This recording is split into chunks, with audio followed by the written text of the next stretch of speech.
En 2013, Loïc Piquet, architecte, recevait une mention spéciale du jury pour le prix Fibois grâce à la rénovation de cette grange tungovienne transformée en chambre d'hôte. J'ai eu envie d'aller voir le résultat. La visite se fait en compagnie de Lise, la propriétaire. Coup de cœur spécial pour l'atelier Aderer à Strasbourg. Tapissier décorateur de père en fils, Richard transmet aujourd'hui son savoir-faire à Emmanuel, une jeune passionnée qui a bien l'intention de rebooster le métier.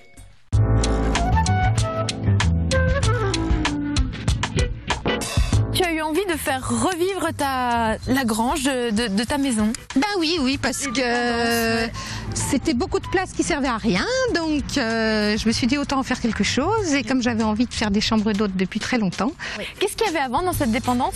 Là où il y a les chambres maintenant, c'était de la grange, donc c'était entièrement ouvert, du sol au toit, et c'était vraiment pour engranger.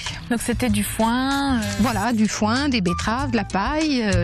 Comme c'était entièrement ouvert d'en bas jusqu'au toit, il n'y avait pas d'étage, il n'y avait rien. Il y a une structure bois qui a été faite à l'intérieur de l'ancienne structure. Oui. Voilà. Et le bardage extérieur, il fallait le garder comme il était? Il y avait des contraintes au niveau des bâtiments de France? Alors, il y avait des contraintes. Donc déjà, les bâtiments de France ont demandé à ce que le bardage reste identique. Et bon, ça ne me dérangeait pas parce que pour moi, une ferme, c'est une ferme. T'étais attachée au lieu, donc de toute façon, il fallait qu'il garde son âme. Oui. Ouais. Et moi, je trouve que le rendu de ces fenêtres, eh ben, ça s'intègre très bien dans l'architecture ancienne de la grange, mais ça lui donne un coup de frais. Et alors ça, c'est super original. Elles ressortent, les ouvertures. Elles ressortent déjà pour que la façade soit pas trop lisse et aussi pour protéger la fenêtre du soleil l'été. Parce que comme la façade est plein sud, sinon ça chauffe et donc ça projette un peu d'ombre sur la vitre et ça chauffe moins dans les fenêtres. Oui. Voilà. Ça, c'était un gros boulot. L'architecte a eu un prix d'ailleurs pour cette réalisation. Oui. L'architecte et le charpentier ont eu un prix pour la réalisation. C'est un prix régional Fibois, puisque c'est la structure bois. Petite astuce, pour faire des économies, sur les bons conseils de son architecte, Lise a mis en place des fenêtres de toit à la verticale.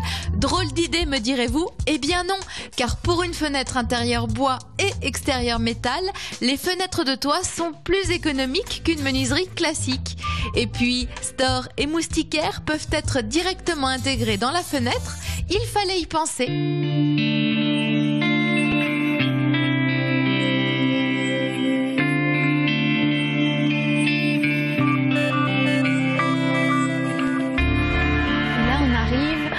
C'est une jonction entre une partie plus ancienne et moderne. Et alors là, il y a une hauteur. Il y a combien, la Lise? C'est très haut. Ah oui, c'est haut. Il doit y avoir plus de 4 mètres là. Ah oui, au moins. C'est sympa parce que rien n'est droit. Non, rien n'est droit, mais dans les anciennes granges, rien n'est droit de toute façon. Et alors cet escalier là, il est rigolo. Je sens que c'est pas un escalier comme les autres. Ah non, effectivement. Il est un peu particulier, effectivement. C'est un escalier en patte d'oie. Oui. C'est-à-dire qu'il est un peu décalé entre la droite et la gauche et ça fait gagner de la place. Ça fait gagner de la place. Voilà. Tu avais besoin de peu de parce que hauteur. Vu la hauteur à parcourir, si je faisais un escalier traditionnel, il arrivait au milieu du jardin. Ou alors il était très raide et pas confortable du tout. Ouais. Voilà. Donc c'est pratique, ça permet de monter, d'avoir un escalier confortable et en plus je trouve que c'est joli.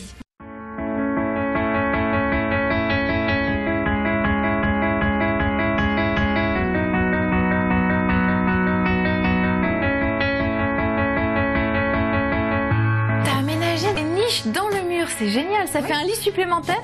Voilà. Je monte dedans, je teste. Bon, les enfants adorent. C'est pour les enfants, mais bon, pas que finalement. Oui. Pas que, non. C'est un lit qui a une taille traditionnelle, hein, 2 mètres de long, donc un adulte peut y dormir sans problème. Hein. C'est ton idée, ça? Oui. J'avais envie parce que déjà, ça évite d'avoir un lit vide dans la chambre si jamais il n'y a que 2 personnes. Et traditionnellement, dans les chambres, dans les fermes, sungoviennes. Il y avait des niches, hein, c'était pour dormir au chaud. Ce que j'aime bien, c'est que vous avez vraiment gardé le revêtement brut, hein, l'OSB tel qu'il a été posé, avec les vis, on voit les jointures, ça c'est sympa. Il est brut, il a juste été huilé pour éviter les taches. Et alors du coup, en dessous, ça te fait un petit rangement supplémentaire. Pour les bagages et... Ah, c'est très ingénieux. Ce que j'aime beaucoup, c'est que le bois est resté très brut partout. Oui, c'était le but, en fait, de mettre un traitement, parce qu'il en faut un, déjà pour pas qu'il change de couleur et pour pas qu'il se tache, mais pour qu'il garde son aspect brut. Donc, et les poutres sont imposantes, très fines. Pour la solidité du bâtiment, il n'y avait pas besoin de les mettre aussi rapprochées. Mais ça, c'est volontairement qu'on en a rajouté pour l'esthétique, en fait. Oui.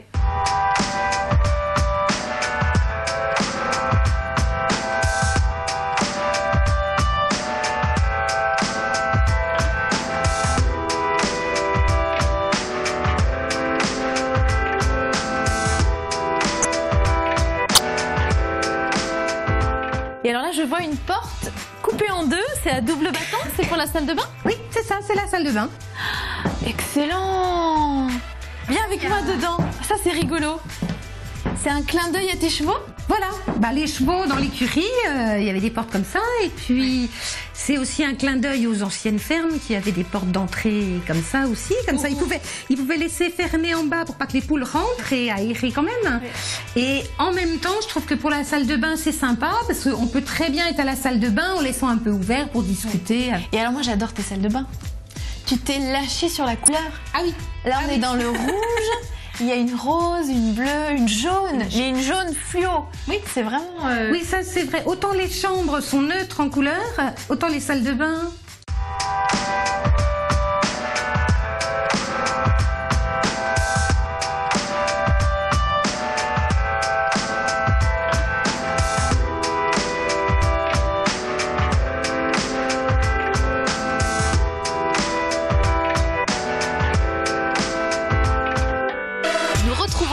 Et sa grange dans un instant. Tout de suite, je vous présente Richard. Ce tapissier décorateur de père en fils a donné sa chance à Emmanuelle, une architecte qui voulait se reconvertir et apprendre son métier. Oui, les femmes sont de plus en plus nombreuses dans la profession et elle a bien l'intention de lui donner un coup de peps.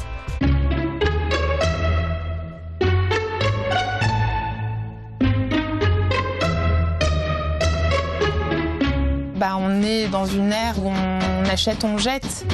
Et moi, j'ai envie de revenir en arrière. On hérite de meubles de famille qui ont un sens pour nous, mais on veut leur donner une seconde vie. Donc, il faut pouvoir répondre à cette attente-là aussi. Mais c'est sûr que, en traditionnel, c'est un budget. Donc, et moi, j'ai aussi envie de travailler justement toujours dans la qualité, bien sûr, mais plus pouvoir répondre à des budgets différents. Voilà, pouvoir proposer et réfléchir à une certaine flexibilité.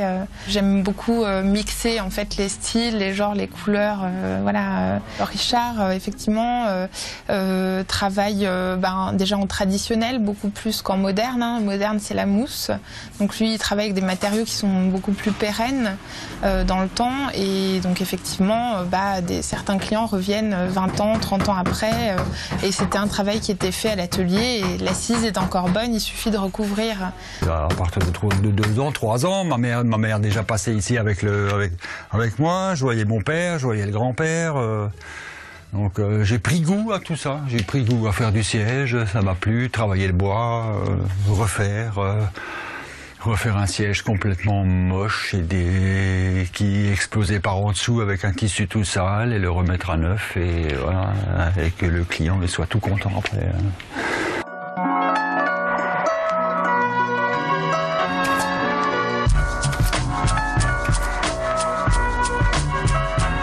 J'ai imaginé un système de housse qui vient donner une toute autre image en fait aux fauteuils de style, donc qui permettent en un coup de main ou pour une visite ou en hiver, quand on a envie d'être plus enveloppé dans un tissu plus duveteux, pouvoir housser ou déhousser si on a envie de réveiller la décoration, puisque vous verrez en dessous il est dans une couleur assez flashy.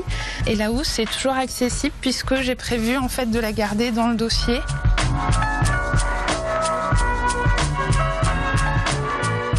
J'ai toujours une attirance pour le textile parce qu'il a une potentialité, je le voyais déjà en archi, parce qu'il y a beaucoup plus aujourd'hui de textiles utilisés en architecture déjà. Ils ont une résistance et une élasticité incroyable.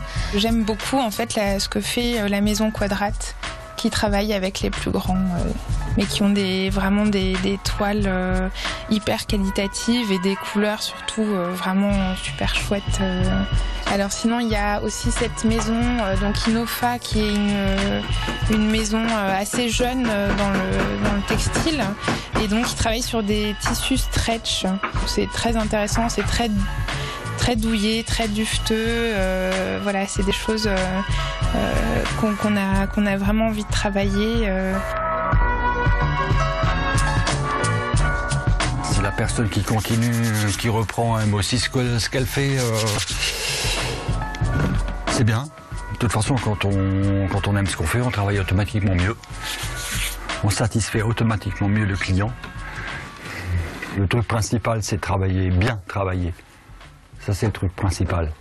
Après, pas tenir les délais, ça c'est moins grave. Si le client est content ou s'il sait qu'il sera bien servi, il attendra. Voilà. Mais surtout bien travailler.